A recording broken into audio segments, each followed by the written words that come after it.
네, 아멘입니다. 또 이렇게 수요 기도회를 통해서 또 하나님께 나아가시는 여러분들에게 기도 시간을 통해서 하나님의 응답하심이 우리 삶 가운데 있을 것이라고 믿습니다. 그 믿음을 가지고 오늘 수요 기도회에 참여하시면 좋을 것 같습니다. 신앙생활을 하면서 가장 힘든 순간이 있다면 그것은 분별을 해야 되는 순간인 것 같아요. 특별히 이 분별 중에 어떤 것이 있냐면 화면을 보여주시면 사람의 일과 하나님의 일을 분별하는 것이 되게 어렵다는 것을 보게 됩니다. 왜냐하면 사람의 일도 좋은 게 있죠, 맞나요? 하나님의 일도 좋은 게 있고 사람의 일도 나쁜 것이 있는데 하나님의 일도 부담스럽고 나쁜 것이 있어요. 그래서 이 사이에서 도대체 어느 쪽을 택하는 것이 지금 나에게 옳은가, 이 부분이 되게 어려운 이야기입니다. 그러나 예수님의 삶을 따라가다 보면 이것에 대한 해답을 찾을 수가 있어요. 왜냐하면 예수님이 군중들이 막 몰려올 때 예수님이 군중들을 맞이하시죠. 맞나요? 이거는 하나님의 일이면서 사람의 일인가요? 하나님을 섬기면서 동시에 사람의 피로들을 채워주시는 일이죠. 귀신도 쫓아내주시고 병도 고쳐주시고 그다음에 또 그 사람의 피로들도 때로는 배고플 때 오병이어의 기적과 또 칠병이어의 기적을 통해서 사람들을 먹여주시는 이런 장면들, 이 모든 것들은 뭐냐면 하나님께 영광이면서 동시에 사람을 위한 것입니다. 그런데 때로는 예수님께서 냉정하리만큼 무엇을 하냐면 사람들을 내 몸 이렇게 배척하는 경우가 있습니다. 오히려 사람들을 해산시키는 경우가 있습니다. 여전히 이 사람들은 어떤 사람들이냐면 예수님의 옷자락만이라도 만지고 싶고 예수님에게 좋은 말씀 한마디 더 듣고 싶고 또 어떤 면에서 보면 질병의 치유, 문제를 해결받고 싶은데 예수님이 그들을 냉정하게 끊고 홀로 한적한 곳으로 가버리신다든지 조용한 곳으로 가게 됩니다.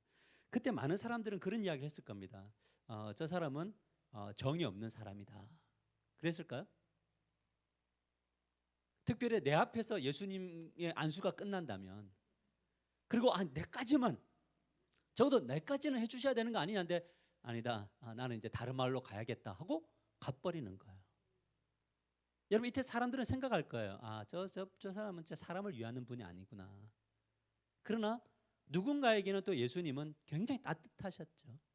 그래서 이 사람의 입장에서 볼 때는 냉정한 듯 보이는 부분이 있지만 그 냉정함이 때로는 뭐냐면 하나님의 일이고 하나님께 영광을 돌리는 시간이에요. 사람을 만날 거냐, 한적한 곳으로 가서 기도할 거냐, 이건 선택이죠. 맞아요? 어떻게 해야 돼요? 어떤 게 더 옳아요? 사람을 돌보는 게 옳아요? 아니면 기도하러 가는 게 옳아요?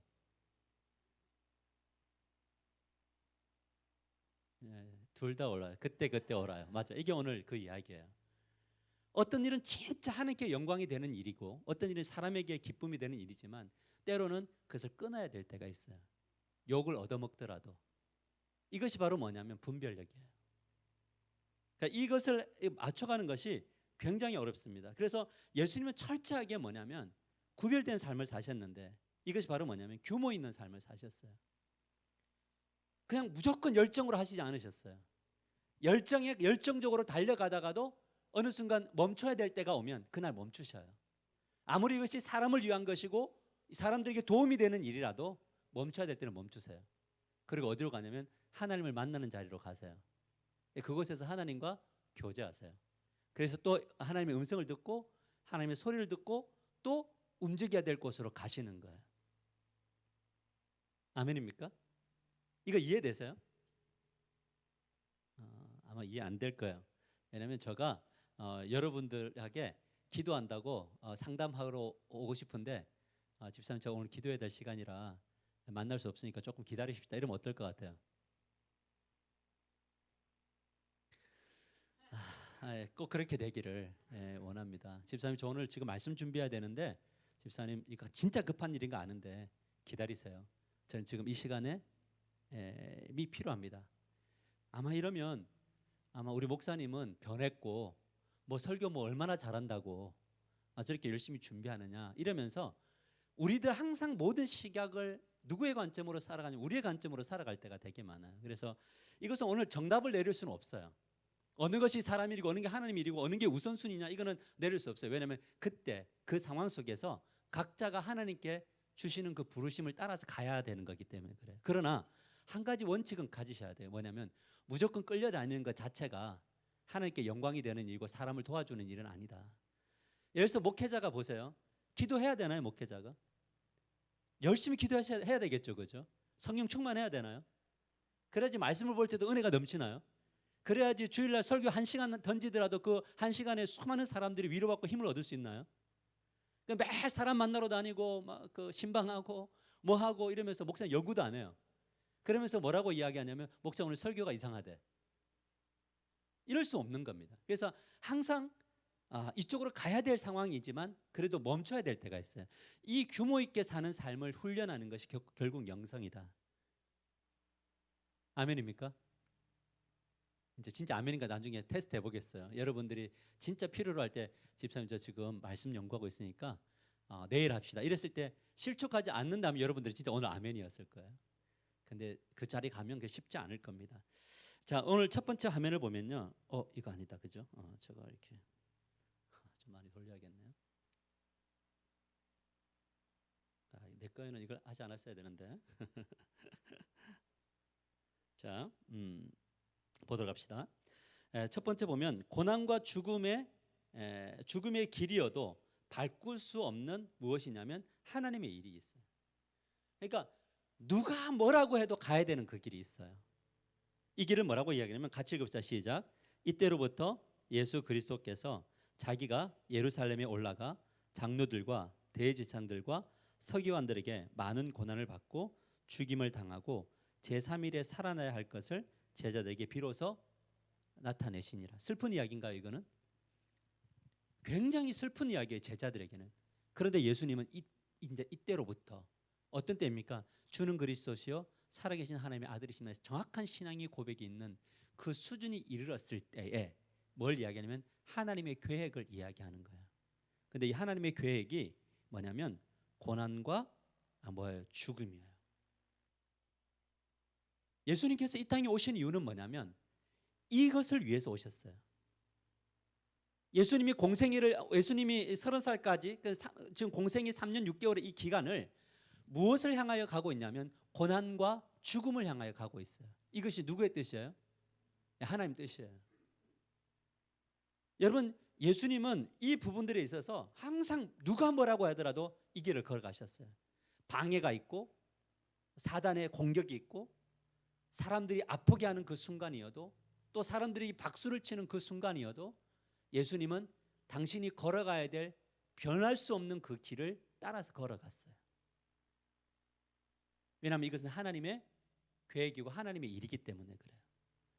사람들을 치유하고 회복하는 모든 것들은 과정에 불과한 것이었어요. 이 고난과 죽음이라는 것이 없이는 사람들의 질병의 치유는 아무것도 아니에요. 왜냐하면 치유를 받아도 그 사람은 언젠가 죽을 거기 때문에 그래요. 기적이 일어나도 그 끝은 사망이기 때문에 그래요. 근데 이 영원한 사망으로 갈 길을 막을 수 있는 유일한 계획은 무엇밖에 없냐면 예수 그리스도의 십자가라고 하는 그 십자가 선상의 고난과 죽음밖에 없었어요. 이거는 그 어떤 이들이 말려도 가야 되는 그 길이에요. 우리에게는 이런 길이 있습니다. 목회자인 저는 목회자로서의 그 길을 저에게 주어진 시간 가운데 누가 뭐라고 어떻게 해도 저는 그 길을 가야 돼요. 왜냐하면 이것이 하나님께서 나에게 세우신 계획이고 목표이기 때문에 그렇습니다. 이것이 바로 뭐냐면 소명이라고 하는 거예요. 소명은 흔들리지 않는 거예요. 하나님이 주신 소명을 따라 걸어가는 그 길의 과정 속에 여러 가지 변화는 있을 수 있어도 목표 지점, 하나님이 나를 위해서 부르신 그 소명은 가는 거예요. 이것을 잘 보여주는 사람이 누구냐면 우리가 작년에 1년 동안 만났던 사도 바울이에요. 사도 바울은 예수 그리스도를 만나고 그는 이방인의 사도로 부름을 받아서 소명을 받았어요. 그 소명을 받아서 어디까지 가야 되는 것을 깨달았냐면 로마까지 가야 돼요.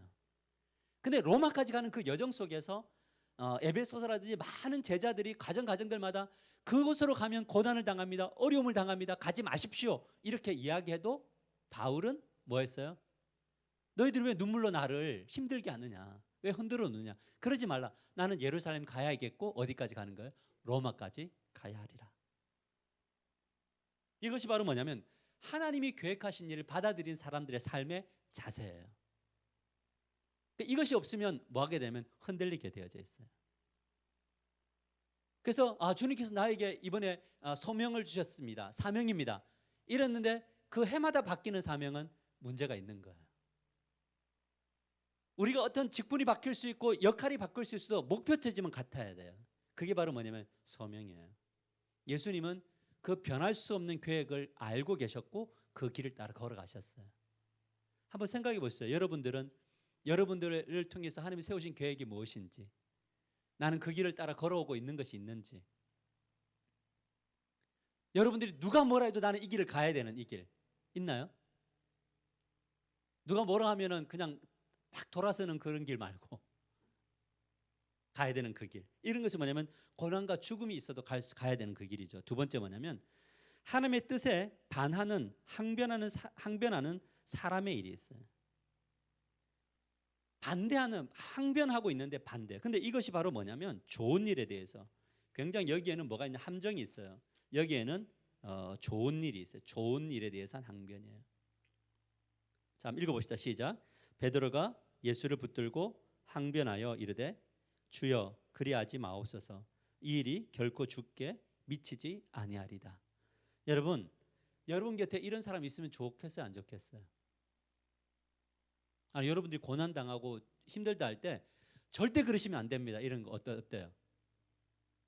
너무 좋겠죠. 제가 금식한다고 선포했는데 누군가 찾아서 목사님 절대 그러실 수 없습니다. 옥체를 보존하소서 뭐 이러면서 금식은 제가 하겠습니다. 왜 목사님이야? 목사님은 막 준비하시고 기도하시고 힘내서 하십시오. 제가 뒤에서 금식하면서 목사님 뒤에 영적으로 밀겠습니다. 야, 이러면 저 금식 안 할 것 같아요. 여러분 정말 귀한 항변 아니에요? 예수님을 붙들고요. 뭐라고 붙들고 항변해요. 따져요. 주님 그럴 수 없습니다. 여러분 이런 사람이 곁에만 있어도 예수님은 굉장히 우리는 뿌듯하고 외롭지 않을 것 같아요.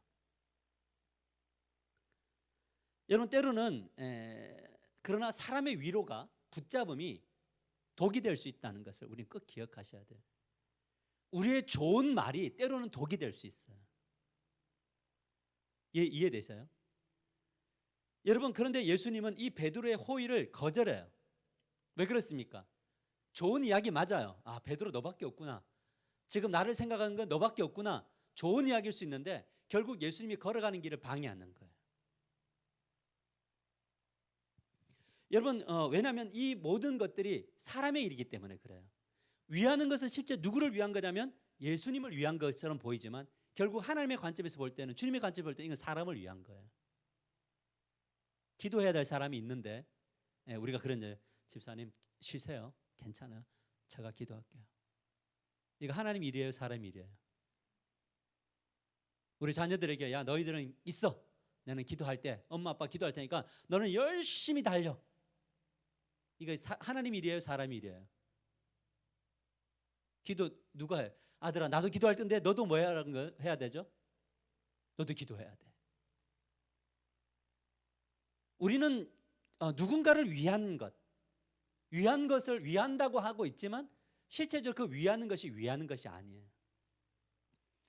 성도들이 정말 영적으로 바닥을 치고 있고 영적으로 무너져 가고 있는데 목사가 계속적으로 그 사람이 가서 기도해 주는 거예요. 집사님 제가 기도하고 있습니다. 힘내십시오. 제가 당신을 위해서 얼마나 기도하고 있는지 모릅니다. 그래가지고 응답받고 나면 그 영광 누가 다 차지하고? 그렇죠. 제가 다 차지하고. 왜? 기도 안 했으니까, 안 시켰으니까. 그리고 안 되면 또 뭐 하냐면 그래도 내가 설교 시간에 하라고 하지 않냐고. 우리는 누군가를 위한다는 것이 늘 사람들이 잘못되고 신앙적으로 하는 뜻대로 가지 않고 있는데도 불구하고 우리는 잘했다라고 박수 쳐주는 거, 이거는 전부 사람 일이에요. 그리스도인들은 뭐냐면 때로는 싫은 소리도 들을 수 있어야 돼요. 그게 바로 뭐냐, 하나님의 일일 수 있어요. 아멘입니까? 이게 굉장히 좀, 그래서 우리의 삶 속에 늘 위하는 것이 진짜 위하는 것인가를 고민하셔야 돼요. 심각합니까? 아니죠. 심각한 거 아니죠. 그거예요. 자, 그런데 보면 왜냐하면 사람의 일에는 항상 누가 개입되어 있냐면 사단이 개입되어져 있어요. 좋은 것 안에 뭐냐면 사단이 개입되어져 있을 수 있어요. 예수께서 돌이키며 베드로에게 이르시되 사탄아 내 뒤로 물러가라. 그러니까 누구를 향해 지금 하고 있는 거예요? 베드로에게. 베드로 입장에서는 좀 황당해요, 안 황당해요? 그죠? 여러분들이 자녀들에게 야, 너 그냥 자. 기도하지 마. 엄마 아빠가 다 하고 있을게. 너는 열심히 해. 괜찮아, 괜찮아. 그러면 아들이 그 엄마 아빠에게 사단아 물러가라. 좀 이 장면이거든요. 너는 나를 넘어지게 하는 자로다. 왜냐하면 사람이 죽음과 고난의 상황에 놓여 있을 때요, 따뜻한 말 한마디는 사람을 흔드는 힘이 있어요. 금식 되게 하고 싶지 않은데 금식하라 그래가지고 하나님이 금식하고 있는데 사실은 40일 작정했는데 근데 누군가가 집사람이 옆에서 그래갖고 어떻게 목회하려고 그래, 반으로 줄여봐봐. 그럼 마음이 약해져 안 약해져요? 약해지죠. 약해지죠. 누군가가 진짜 힘들 때 옆에서 탁 긁어보세요. 그렇게 안 해도 돼. 그러면 약해질 수밖에 없는 거예요. 하물며 주님도 제자들이 어깨를 붙들고 주님 그럴 수 없습니다 막 하고 막 진짜 열정으로 항변하고 그 사랑을 표현하니까 주님도 마음이 흔들릴 수 있는 거죠. 그러니까 사단아 물러가라. 내가 하나님 일을 생각하지 아니하고 도리어 무슨 일을 생각한다고요? 하나님의 일이 있고 누구의 일이 있냐면 사람의 일이 있는 거예요. 하나님의 일과 사람의 일이 있어요. 이거를 진짜 잘 구분해야 돼요. 우리가 우리 교회를 돌아보면서 우리 형제 자매를 바라볼 때 좋은 사람 되지 말고 하나님의 일을 하는 사람들 되시기를 주님의 이름으로 간절히 축복합니다. 하나님의 일은 그 대신 뭐가 있으면 지혜가 있어야 돼요. 눈에 보이는데도 가서 다 말하면 안 돼요. 만약에 제가 기도하는 그대로 여러분들에게 말하면 어떻게 될까요? 제가 매일 전화해가지고 여러분들에게 지금 그래갖고 신앙생활하면 되겠냐고 그렇게 직선적으로 다 말하면 견뎌낼까요? 그럴 수 없을 거예요. 지혜가 필요해요. 그러나 중심에는 뭐가 있어야 되면 하나님의 일이 있어야 돼요. 특히 여러분의 자녀들에게 그러한 비전들을 가지고 가시고 포기하지 않게 되기를 주님의 이름으로 간절히 축복합니다. 결국 부모가 쌓아놓았던 기도가 언제 복을 받느냐면요, 자녀가 주께로 돌아와서 엎드릴 때 그런 복들이 하나님께로 나아가는 것이 있지, 그렇지 않는데 하나님이 이끄시지는 않아요. 하나님은 왜냐하면 인격적인 분이시기 때문에 그래요. 그래서 우리는 그런 훈련들을 우리 성도들에게도 마찬가지다라는 거예요. 우리 연약한 지체가 있으면 함께 교제하고 함께 나누고 함께 사랑을 하되 마음속에는 뭐가 있어야 되냐면 하나님의 일을 해야 되는 사람, 그 비전과 그 분별력을 가진 사람으로 성장해 나가게 만들려고 하는 그런 통로 되려고 하는 비전이 있게 되기를 주님의 이름으로 간절히 축복합니다. 그래서 제가 교회를 생활하면서 보는 게 뭐냐면요, 영적인 관계로 관계를 맺은 사람들은 오래 가고 어떤 좋은 일이 있거나 아플 때 그 사람을 찾아오는데 인간적인 관계로 그것을 풀어가면요 100%다 깨박이 나고 무너지고 다 하게 되더라고요. 교회는 인간적인 만남이 아니라 하나님의 일을 하는 곳임을 믿으시길 바랍니다. 그래서 그 중심에 늘 주님의 방향, 주님이 걸어가시던 그 길을 걸어가는 그런 동력이 있어야 될 줄 믿으시기를 바랍니다. 이것이 중요해요. 자, 우리 보면은 그래서 자, 그다음에 보시면 4번 4-1 보시면 이렇게 보십시다. 하나님의 일은 자기 부인과 자기 십자가를 짊어지고 가는 거예요. 여러분, 자기 부인이 뭡니까? 자기 부인 뭡니까? 어떤 거? 자기 거절이에요. 자기 거절. 이것은 어떤 거절입니까? 그것은 바로 뭐냐면 내가 뭔가를 할 수 있다고 하는 이거를 부인하는 거예요. 자, 지금 베드로가 예수님 항변한 이유가 뭐냐면 이런 일이 절대 없을 겁니다. 무슨 말입니까? 누가 그렇게 주님이 죽지 않도록 누가 막겠다는 거예요? 자기 부인이에요, 자기 인정이에요? 자기 인정이죠. 내가 주님? 근데 그 뒤에도 뭐냐면 모든 사람들이 다 주님을 따라 나는 주님 떠나지 않습니다. 끝까지 그렇게 했나요, 베드로가? 네, 그렇게 했습니다. 왜냐하면 칼 차고요, 끝까지 가서 마지막까지 그래도 말고의 귀까지 자른 사람은 누구예요? 누구예요? 베드로예요. 저는 베드로 멋지다고 봐요. 여기에 칼 들고 귀 자를 사람들 저 빼고 다 한 것 같지만 여러분 다 그러시겠지만 대부분 도망갈 거예요. 그러나 결정적인 순간에는 뭐냐면 여종의 한마디에 뭐냐면 예수님을 부인하고 가죠. 뭐냐면 우리가 주님의 길을 걸어간다는 거, 하나님의 계획하신 일을 따라간다는 것은요, 절대 우리의 결심으로 되지 않아요. 그래서 여러분들이 가끔 간증하는 거 있어요. 저 이제부터 잘할 수 있을 것 같아요. 그럴 때 저는 기도해요. 하나님, 부인이 있게 해주십시오. 자기 부인이. 뭐냐면 그 고백이 어떻게 되면 나는 할 수 없으나 주님 능력 주시면 할 수 있을 것 같아요. 나는 또 넘어질 것 같아요. 이게 더 오히려 더 안전한 말인지 모르겠어요. 자기 부인이 없는 사람들은 뭐냐면 결국 자기의 의로 걸어가다가 결국 자기 의 때문에 넘어져요. 왜? 내 뜻대로 안 되니까. 안 되면 자기가 자기 능력으로 했다는 것에 자기 반성이 아니라 누구 쪽으로 돌리냐면 그것을 따라주지 않고 맞춰주지 않았던 그 누군가로 그 원인을 돌릴 거기 때문에. 그래서 공동체성으로부터 벗어날 수 있다는 거죠.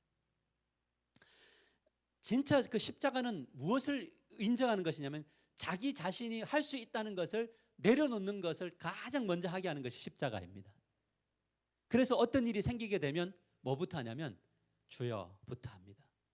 이 상황을 어떻게 풀어가야 됩니까? 근데 참 멋지신 하나님은 그렇게 자기 부인하는 사람들에게 뭐냐면 능력을 주세요. 힘을 주세요. 일을 행하세요.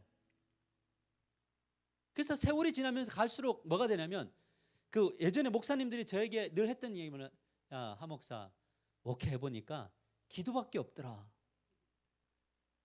근데 옛날에는 매일 기도만 하고 있으면 뭐 됩니까? 이렇게 했는데 진짜 그것이 와닿아요. 기도밖에 없어요. 그 기도하는 가운데 주님의 사명을 감당할 때 그때 하나님이 역사하시더란 말이에요. 이것을 체험하면 뭐가 되냐면 내 짐이 가벼운 거예요. 진리가 우리를 자유하게 하는 거예요. 이 부분이 너무 중요하더라는 거죠. 그러면서 뭐를 하냐면 자기 부인을 하는 사람들이 자기 십자가를 짊어지고 가요. 십자가는 뭡니까? 십자가. 여러분의 십자가는 뭐예요?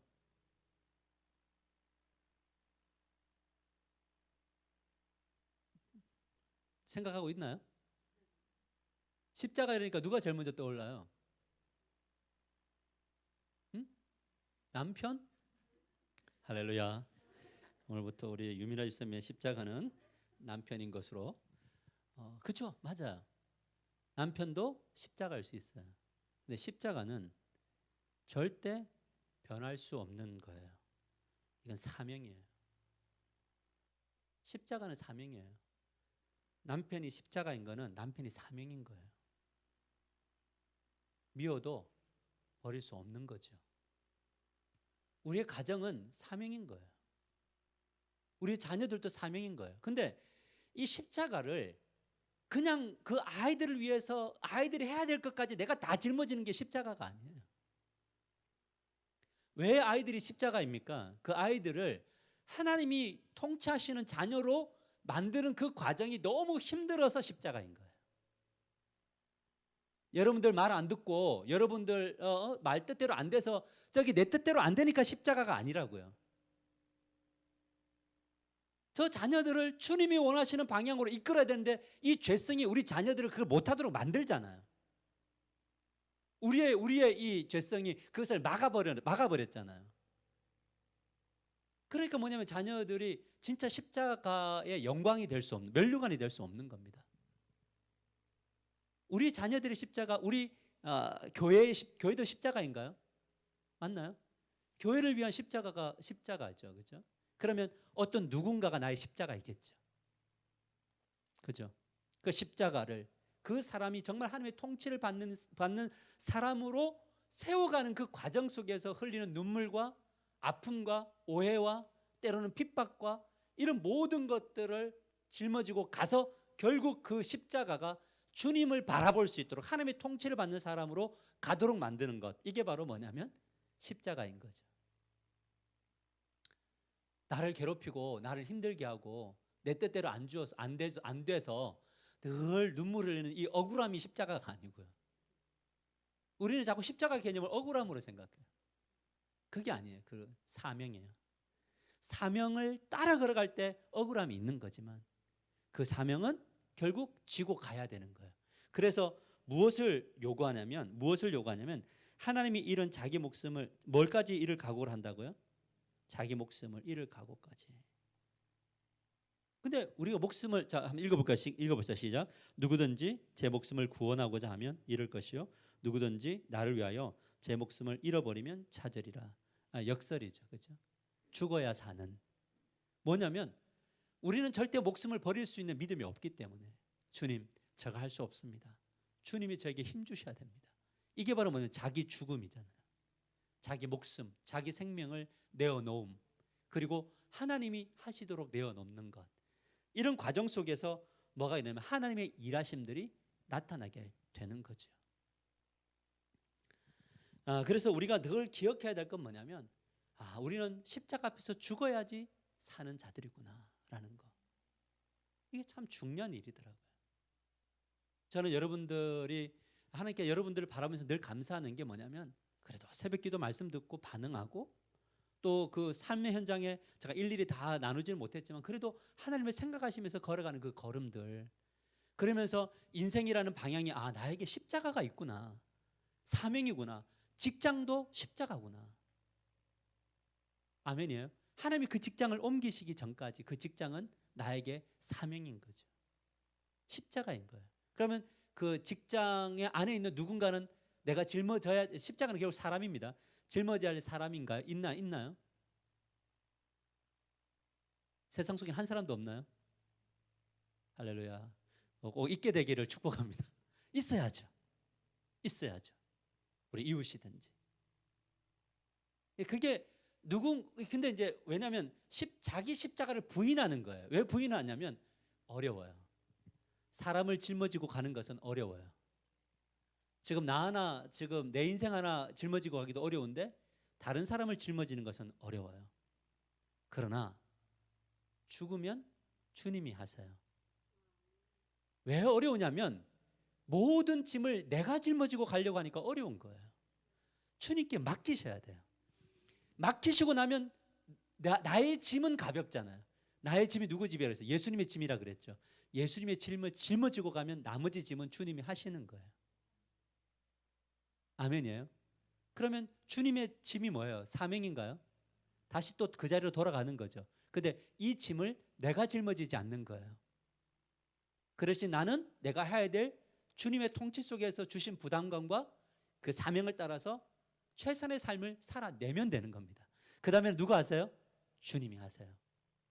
그래서 죽으면 주님이 일하신다는 이 개념을 우리는 진짜 이제 더 많이 맛보게 되기를 주님의 이름으로 간절히 축복합니다. 맡겨놓고 자기는 가만히 있으면 안 됩니다. 주님의 짐을 함께 짊어지고 가셔야 돼요. 그럼 주님이 일을 행하셔요. 저는 늘 새벽마다 기도하는 게 있습니다. 뭐냐면 마지막까지 내 인생의 끝은 어떻게 될까 되게 궁금해요. 저의 이 목회자로서 또 한 인생으로서 끝이 어떻게 될까? 지금까지 삶은 돌이킬 수 없는 거고요. 그죠? 그러니까 앞으로의 나의 남은 인생을 주님이 어떻게 만들어 가실까에 대한 굉장한 기대감이 있어요. 그 기대감 속에는 여러분이 있어요. 할렐루야. 저는 여러분들이 주님의 멋진 사람들이 되기를 축복합니다. 여러분 자녀들에 대한 그런 기대가 있었으면 좋겠어요. 우리 교회 지체들을 향해 바라볼 때 했으면 좋겠어요. 근데 참 재밌는 게 뭐냐면 저는 하나님 살아계시다는 걸 늘 믿는 게 지난주에 제가 그런 기도 제목을 냈어요. 수요일 날. 어떤 기도를 했냐면 혹시 지금 떠오르는 분 있으면 그분을 놓고 기도 한번 해보세요 라는 제가 기도 제목을 던졌어요. 그런데 한번 내가 볼 땐 그분하고 이 집사님하고 그 집사님하고 대화를 나눈 적이 내가 볼 땐 거의 없었던 것 같아요. 그런데 그분이 떠오르더래요. 그래서 기도를 열심히 했대요. 그래서 저에게 물어보더라고요. 요즘 그분 어떻게 지내시냐고. 뭐냐면 이런 것들이에요. 우리들 안에 사명이 부여되어질 때에 기도할 때 누군가가 내 마음속에 깊이 들어오는 분들이 있다면 우리 가족 이외에 그것이 교회이든 직장이든 사업의 현장이든 그분은 하나님이 저와 여러분에게 맡겨주신 십자가일 수 있다는 것을 믿으시길 바랍니다. 그리고 그분을 위해서 기도하고 그분을 위해서 하면 놀라운 역사들이 저는 일어날 거라고 믿어요. 저는 올 한 해에 하나님이 우리 교회에 대하여 행하실 일들을 저는 늘 믿고 의심치 않고 기대하면서 있어요. 그 주님의 일하심에 통로가 되시는 저와 여러분이 되기를 주님의 여러분을 간절히 축복합니다. 우리가 이런 삶을 살아야 되는 것은 하나님은 우리가 행한 대로 뭐 한다고요? 갚으셔요. 같이 읽읍시다. 시작. 인자가 아버지의 영광으로 그 천사들과 함께 오리니 그때에 각 사람이 행한 대로 갚으리라. 아멘. 여러분들 사명인데 사명 아니라고 부인했던 거 있잖아요. 주님이 다 카운트해 놓습니다. 목사님 오늘 수협에 불러놓고 협박하냐? 예, 협박이에요. 찔리니까. 부인했던 것들이 있다고요. 이거는 나의 일이 아니라고. 그렇다 보니까 잘 보시면 뭐냐면 교회의 사명이 80대 20의 법칙이 있잖아요. 그죠? 교회에 대한 사명은 20%가 해나가는, 이거 말 안 되는 이야기예요. 왜 교회를 20%만 섬깁니까? 교회는 다 섬기는 곳이어야 돼요. 근데 그 섬김에 누가 있어야 되냐면 사람이 있어야 돼요. 저는 이렇게 가만히 이렇게 보면은 이제 각 부르심의 사명들이 다 다르잖아요. 목사는 기도하다 보면 그런 이 영감이라는 게 있어요. 하나님이 주시는 마음들. 근데 그 마음을 놓고 한참 동안 기도해요. 왜냐면 그분이 받아들일 준비가 될 때까지. 근데 하나님은 또 그분이 할 수 있을 때 할 수 있도록 만들어 가시더라고요. 그래서 우리의 삶 속에 항상 뭐냐면 하나님께서 우리의 삶 속에 행한 대로 갚으시는 이 날들을 기억하셔야 돼요. 마지막 결론입니다. 하나님의 일을 하는 사람은 살아있는 동안 왕권을 가지신 주님을 보게 되는 거예요. 오늘 성경제 같이 읽읍시다. 시작. 진실로 너희에게 이르노니 여기 서 있는 사람 중에 죽기 전에 인자가 왕권을 가지고 오는 것을 볼 자도 있느니라. 이것은 종말론적 관점으로 해석해야 되는 게 맞습니다. 1차적으로는. 왜냐하면 주님이 재림에서 오실 때에 그 재림의 주를 볼 수 있을 수도 있겠다지만 이거는 좀 더 해석을 한다면 뭐냐면 예수님 당시 승천하시고 난 이후에 왕권을 가지고 오신 주님을 만난다는 이야기예요. 만났나요? 어디서? 오순절날 성령의 오심을 통해서, 성령을 통해서 주님이 왕으로 오시는 것을, 내주하시는 것을, 성삼위 하나님이 내주하시는 것을 본 자들이 있었다는 거예요. 저는 여러분들이 신앙생활, 우리 하나교회에서 신앙생활 하면서 이 주님이 왕권을 가지고 오시는 것을 매일매일 보시는 여러분들 되시기를 주님의 여러분을 간절히 축복합니다. 왕의 권한을 가지고 오세요. 그래서 여러분들에게 요구하시는 거예요. 왜냐하면 여러분들의 모든 것이 주님의 것이니까. 시간도. 그래서 제가 영성수첩을 하면서 왜 이것을 하고 있느냐면 시간에 대한 청지기로서의 삶에 균형 잡힘이 있어야 뭐냐면 개인과 가정과 교회와 그다음에 세상과 자기 자신에 대해서 균형 있는 삶을 살 수 있어요. 때로는 여러분들이 여러분 자신을 위해서 깊은 잠을 요구할 수도 있고요. 괜찮아요. 그 주님이 여러분들이 쉼을 위해서 며칠간 조용한 곳에 가서 정말 재밌게 놀다가 올 수도 있어요. 이건 역시 하나님의 왕권의 주권에 있는 거예요. 그러나 자기 자신만을 위한 삶은 뭐냐면 십자가를 부인하는 거예요. 여러분에게 주어진 십자가는 개인에게도 있고 가정의 영역에도 있고 교회의 영역에도 있고 삶의 영역에도 있다는 것을 늘 기억하시면서 이런 관점으로 여러분의 삶을 오늘 이 수요예배 가운데 한번 돌아보시고 기도하시는 저와 여러분이 되기를 주님의 이름으로 간절히 축복합니다. 내가 진짜 우리 자녀들을 십자가로 짊어지고 있는지, 우리 가정을 십자가로 짊어지고, 우리 가정의 십자가는 도대체 뭐였는지, 내 뜻대로 안 됐기 때문에 너무 괴로운 인생을 살기 때문에 십자가 있는지, 아니면 진짜 주님이 통치하시는 자로 내어드리기 위해서 당했던 어려움으로서의 십자가인지. 그러면 우리는 달라질 거예요. 뭐냐면 내가 자녀를 위해서 기도해야 되겠지만 그 자녀들이 기도할 수 있도록 인도하는 그런 통로가 되는 거죠.